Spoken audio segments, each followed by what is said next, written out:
ভারতকে ৫৯ রানে হারিয়ে যুব এশিয়া কাপে ফের চ্যাম্পিয়ন হলো বাংলাদেশ।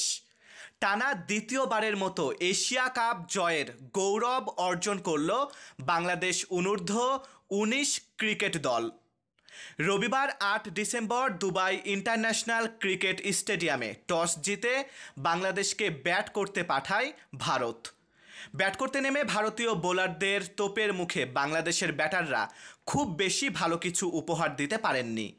৪৯.১ ওভারে ১৯৮ রান করে অল আউট হয়ে যায় টাইগার যুবারা। জবাব দিতে নেমে বাংলাদেশের বোলারদের নিয়ন্ত্রিত বোলিংয়ের মুখে কোণঠাসা হয়ে যায় ভারতও।